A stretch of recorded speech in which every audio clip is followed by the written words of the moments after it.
தந்தி TV விவாத நிகழ்ச்சியில இந்த சேலம் மணிகண்டன் ஒருத்தர் பேசுறாரு. அந்த கொசுவெல்லாம் அடிச்சு விரட்டுங்கன்றார். எவ்வளவு திமிர் பாருங்க அவனுக்கு. நான் உண்மையிலே சொல்றேன், நீ உண்மையிலே ஆண் மகனாக இருந்தால், நீ திராணி உள்ளவனாக இருந்தால், பொது வழியில வந்து நீ பேசி பார்க்கலாம். அண்ணாமலையை பற்றி நீ பொது வழியில வந்து பேசு. நீ 234 தொகுதி நடைபயணம் போய் நீ கட்சி இந்த அளவுக்கு வளர்த்தி வச்சவரை போய் நீ கொசுன்னு சொல்ற. நீ யாருடா முதல்ல? நீ யாரு முதல்ல? ஒவ்வொரு தொண்டனுக்கும் கோபம் வருங்க. அண்ணாமலை அண்ணன் சொன்னாலும் கோபம் வரும், நயினார் அண்ணன் சொன்னாலும் கோபம் வரும்.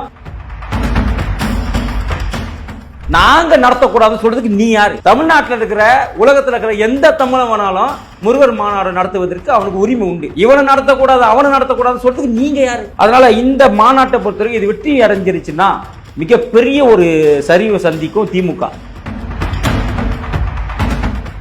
திமுக என்னங்க? கடவுள் மறுப்பு கொள்கை உள்ளவன். அதுவும் இல்லாம இந்து கடவுள் அறவே பிடிக்காது இவனுக்கு. நீ முருகர் மாநாடு நடத்தினா அதை ஏத்துக்கிறதுக்கு இந்துக்கள் என்ன முட்டாள்களா? அறிவு கிடையாது எங்களுக்கு.